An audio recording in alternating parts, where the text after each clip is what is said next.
This is a special presentation of WAAY 31 Sports. WAAY 31, your home for high school football. It's the McCurry Big Game Friday night. Hello, Alabama, find a comfortable spot. We got high school football and it's coming out high. Now here we are and the lights are shining bright. Yeah, WAAY 31 is rocking all right. Nolan, Max, Xavier, and Antonio. It's the McCurry Band and Car Rental Big Game Friday night. The 6A Region 7 title is on the line as the Red Raiders and Tigers battle it out at J.P. Kane Stadium in our big game Friday night game of the week. While at our rivalry game of the week, it's a region showdown between two offensive juggernauts. Westminster on the road at Priceville. Hello and welcome into the Week 8 edition of Big Game Friday Night, everyone. I'm the line alongside here Max Cohan, and Max just a couple of weeks away from postseason play already. Yeah, and we're so close, in fact, that tonight we had some region titles clinched and had plenty of playoff-type matchups. Yeah, you can say that again. I mean, just look at our Big Game Friday Night game of the week where Hartselle was looking to clinch another region championship with the win over Decatur. And for more on that game, we'll head out to Hartselle where Xavier WAAY is standing by. Hey, J.P. Kane Stadium here in Hartselle is host to our Class 6A Region 7 title game. The Hartselle Tigers look to repeat as outright region champs for the second consecutive year. However, the Red Raiders look to cap off what has been a turnaround season by winning a share of the region title. This is our Big Game Friday Night game of the week. We head to Morgan County where the 8-0 Hartselle Tigers host the 6-1 Decatur Red Raiders for the region championship. In first quarter action in this one, Hartselle's Jack Smith takes the snap and he fires this one deep down the sideline, connecting with Azariah Fletcher. And just a few plays later to cap off the drive, it's Smith finding Zeke McHann all by his lonesome for the first points of the ball game. Tigers with the 7-0 advantage. It's still 7-0 on Hartselle's next drive. Tigers are in the red zone, and Smith is going to keep this one himself and run it up the gut for another Tigers score. Hartselle increases their lead 14-0.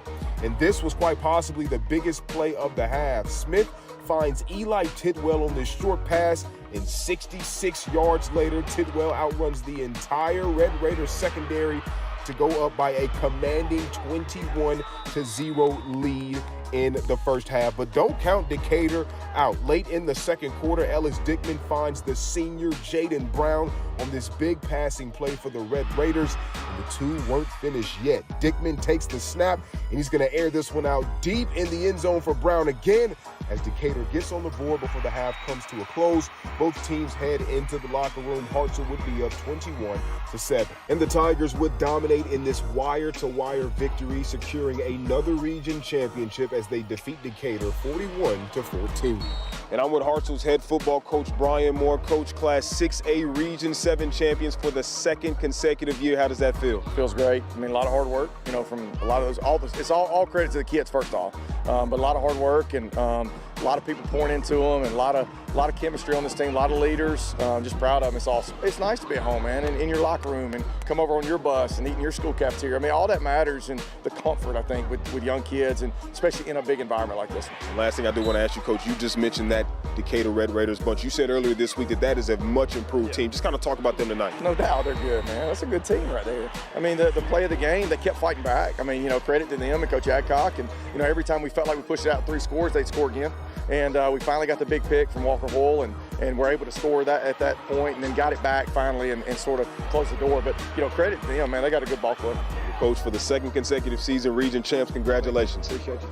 And look, the Hartselle Tigers now improved to 9-0 on this regular season. They do have a bye week next week. And again, they are the Class 6A Region 7 champions for the second consecutive year. Reporting at J.P. Kane Stadium in Hartselle, Xavier WAAY, WAAY 31 Sports. So there you have it. The Tigers clinched their second straight 6A Region 7 title with a win over the Red Raiders, but that wasn't the only 6A Region 7 game in action tonight. Yeah, that's right. Athens and Columbia squared off at Louis Cruz Stadium. Both teams looking for their first region win of the year, and the Golden Eagles came out ready to play. Larry Howard with the early Golden Eagle touchdown to take a lead, and Columbia's Austin Moore trying to get something going. He nearly breaks a tackle, but the ball pops out. Fumble on the play, and Athens' Preston Haney recovers it for the Golden Eagles, and they would continue to look like the better team tonight. Hand off to Athens. Cameron Gatewood, and look at this kid go to work, breaks 2 tackles in the backfield, finds open space, follows the big guys. He's going to find pay dirt, extends an Athens lead. They take care of business tonight. They go on the road and grab a region win over Columbia 49-6 as that Columbia losing streak continues. Meanwhile, both Muscle Shoals and Coleman have clinched their playoff spots. They squared off tonight in playoff type atmosphere. It's the Trojans that come out on top in that one, 23-16. Over at Buckhorn, the Bucks looking to end the Wildcats' 3-game win streak and put together one of their own with a dub tonight. And the Wildcats were not interested in wasting any time tonight. On their first play from scrimmage, Caden Dubose takes the handoff and makes one cut into open space, and now it's a foot race. But once he turns on the Jets, it's over. A 56-yard score gets things started. But the Bucks had an answer. Jack Roop drops back and fires one towards the goal line. Nihal Kuna hauls it in, and just like that, Buckhorn is at the 1. And it's Shamarian Lansom fighting his way across the painted line and finishing the job as the Bucks even the score. But make it 4 in a row for the Wildcats. They grind out a win in this one, 14-7. Staying in 6A Region 8, the Jaguars had their sights set on ending a 10-game losing streak as they squared off with the Trojans. Yeah, and it's a tough matchup for Jemison. Hazel Green has posted some impressive wins this year, but they have lost their last 3. And it was homecoming tonight for the Jags, but it was Hazel Green that would play spoiler as they would look to get back into the win column tonight. And they would find Nehemian Granberry on the screen, who's got some speed. Man, check this kid out. Down the far sideline, he's into the end zone for 6. Hazel Green up big. And it wouldn't take long for Hazel Green to get the ball back, but the Jags, they made a play. Hand off to Julius Houston. He stripped. The ball pops out. It's the big man, Shane McNatt. He picks up the fumble and runs forward for the first down. Then a play later, Jemison would capitalize on the heads-up play. Armand Caldwell takes the handoff. Stiff arms one. He had a foot race to the pylon. He won that one easily. And Hazel Green, they win this one easily. The Trojans spoil made Jemison's homecoming and snap that 3-game skid with the 54-0 win over the Jags. In that same region, Lee faced off with 6A Region 8 leaders in Gadsden City. And with the win, the Titans clinched the 6A Region 8 title 55-0. The final. And speaking of region titles, Alston was in action on the road at Bob Jones tonight. A win for the Black Bears would mean another region title, their 4th since 2016. But Bob Jones came out ready to play. Nice pitch and catch from Rayshawn Hardy to Quentin Hubbard, but that drive would stall, and Alston would look to capitalize. But the Bob Jones defense would be stellar early on. How about Miles Cook coming out with the big sack for the Pats? From the next play, the Black Bears found some success. Dear Young dumps one off for Gavin Fuqua. He's got great vision and some great speed. Brings this one deep into Bob Jones territory. The teams would battle back and forth throughout the night. But in the end, it's the Black Bears who come away with the win. 28-26, a close game and a region title. It's been a bit of a down year for both Albertville and James Clemens. The Aggies still searching for their first win of the region season heading into this one. And they'll have to wait a little bit longer. The Jets take this one easily, 49-7. And last night here in Huntsville, Sparkman got back in the win column as the Senators beat the Panthers in landslide fashion, 55-14. While out in the Shoals, the Falcons have won 5 in a row after dominating Grissom, 42-6. And before we get to any more games, let's go ahead and call our first timeout of the night. Yeah, but don't go anywhere. Coming up next on Big Game Friday night, we talk rivalry game of the week. It's a region showdown between Priceville and Westminster Christian. Stay tuned for more Big Game Friday night. It's the McCurry Big Game Friday night.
It's the McCurry Big Game Friday night.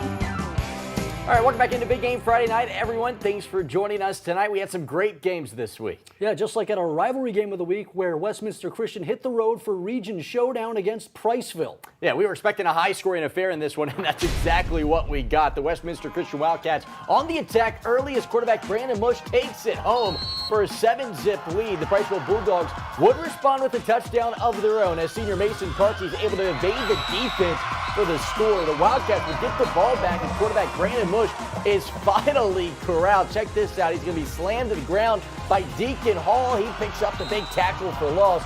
Then later on, the Bulldogs D continues to get a couple of stops. This time, the Wildcats go to the flat to Mark Royer, and he's upended. This game was hard hitting all night, but with the ball, a bad snap would cause the Bulldogs to lose it. The Wildcats pick this one up deep in Priceville territory. They'd score a couple of times tonight, but not as many times as the Priceville Bulldogs did as they win big 72-45. And after the game, WAAY 31 was able to catch up with Priceville head coach Chris Foster.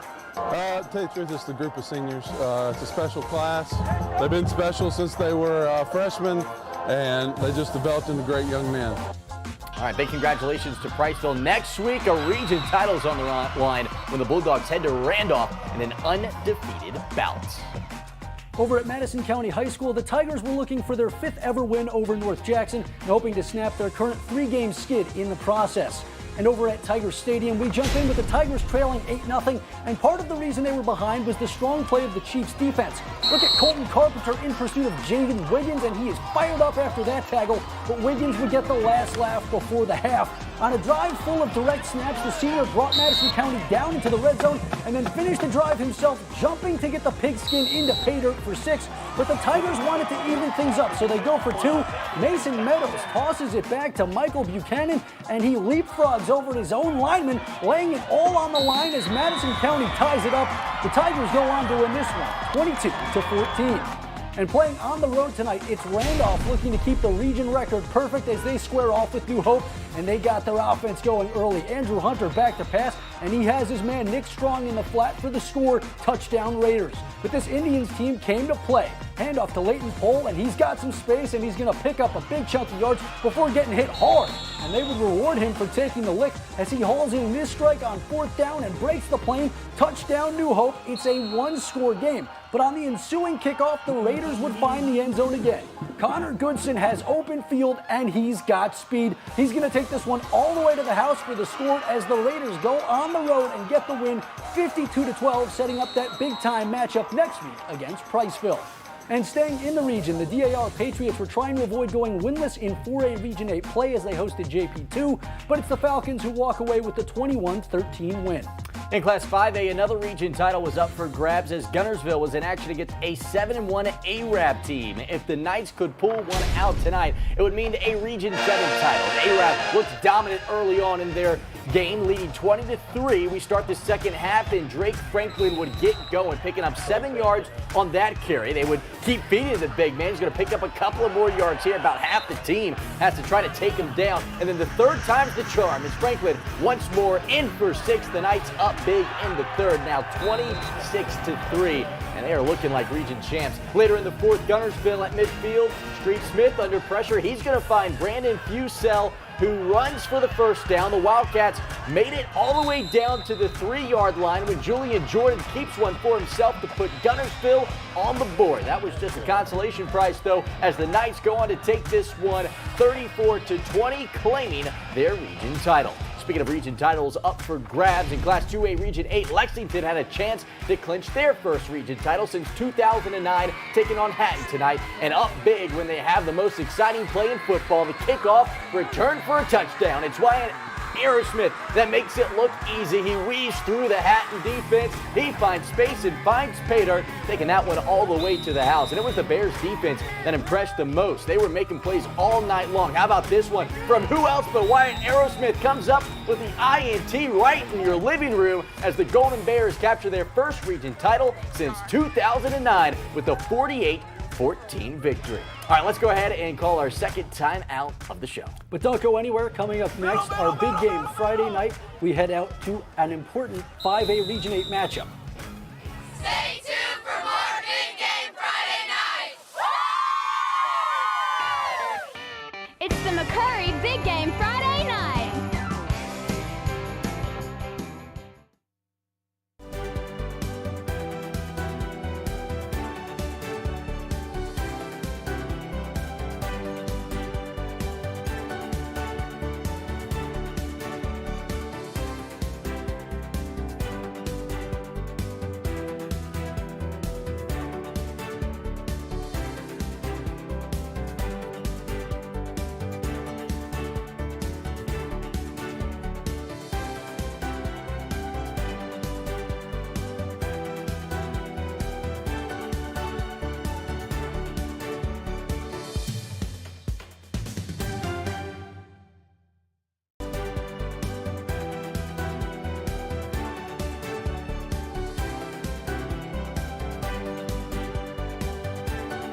It's the McCurry Big Game Friday night. This is Decatur High School Marching Band, and you're watching Big Game Friday night on WAAY 31.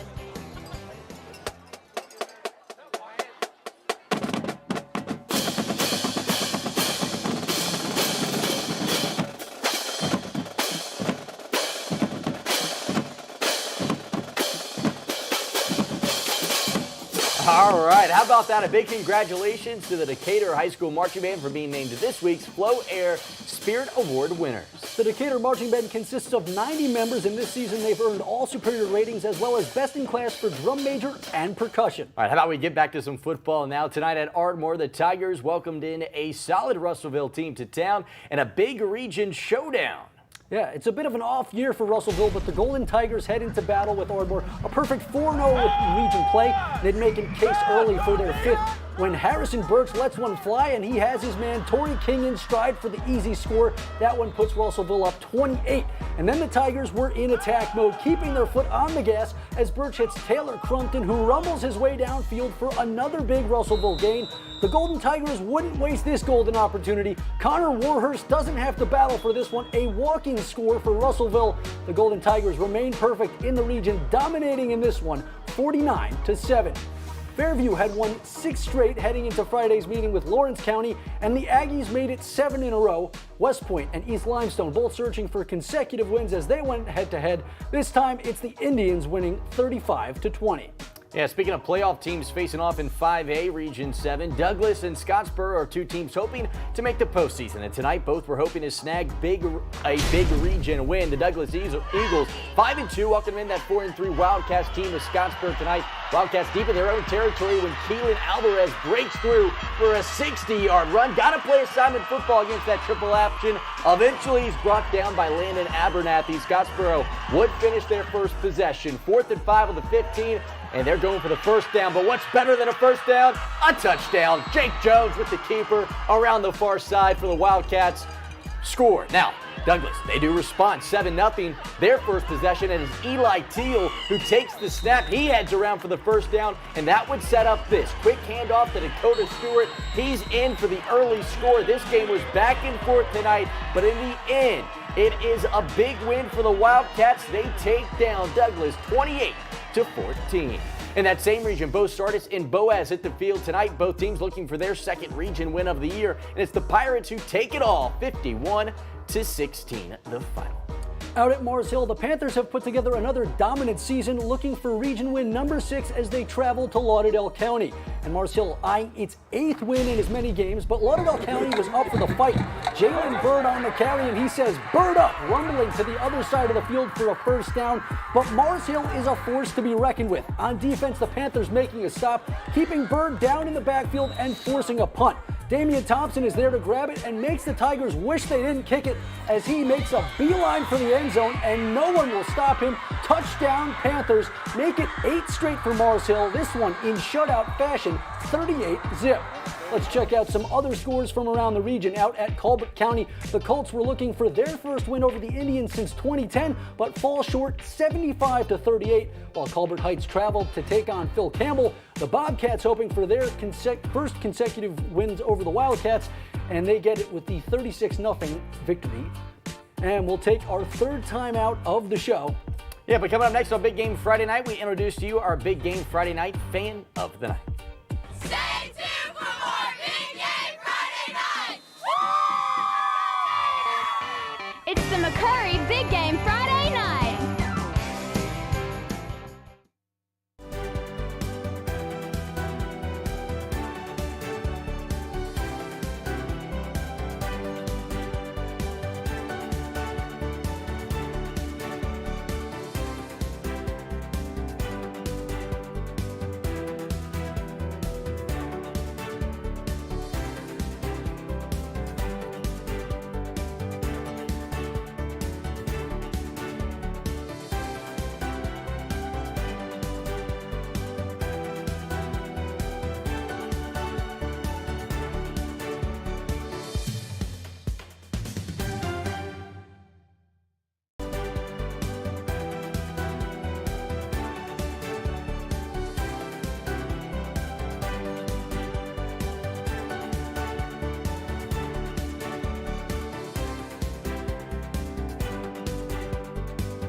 It's the McCurry Big Game Friday night. Welcome back into Big Game Friday night, everyone. Thanks for joining us this week. And thanks to all of our fans in the stands that make high school football so great, like our premier urgent care fan of the night. Hi, I'm Isaac Goshen, the Big Game. Play game 6 yards. He makes it 2nd and 9. There you have it. Isaac Gauthier is our premier urgent care fan of the night. Congratulations to him. He's a senior at Bob Jones, and while he loves cheering on the football team, you can also catch him on the diamond in the spring. He's part of the very good Bob Jones baseball team as well. And also, we'd like to take a moment to thank our radio sponsors for help making this show possible. We could not do it without them. And of course, this weekend we have an incredible busy day of college football tomorrow, from top 10 matchups to football at a baseball field. Yeah, tomorrow at 2:30, the Alabama Crimson Tide will square off against 6th-ranked Tennessee in the third Saturday in October rivalry showdown, which might be the biggest game of the year so far for Alabama. Yeah, well, Auburn, they also have a top 10 opponent as well. They'll head to Ole Miss to take on the Rebels in an SEC matchup. That's an early morning game, 11 o'clock. And finally, at Toyota Field tomorrow at 6, the North Alabama Lions will host Jacksonville State in the first college football game in Madison history. Should make for an exciting day at the ballpark. Yeah, you can say that again. All right, how about we go ahead and wrap things up tonight for Big Game Friday night. Thanks so much for everyone that helps make this show possible, from our producers, our editors, our shooters, and everyone back in production. This show could not be possible without them. And thank you for tuning in each and every week. We'll see you right back here for Week 9. The season is quickly coming to an end. Yeah, how about that? All right, let's finish things up the same way we do every week with our Big Game Friday night top flights. Good night, everybody.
Watching a special presentation of WAAY 31 Sports.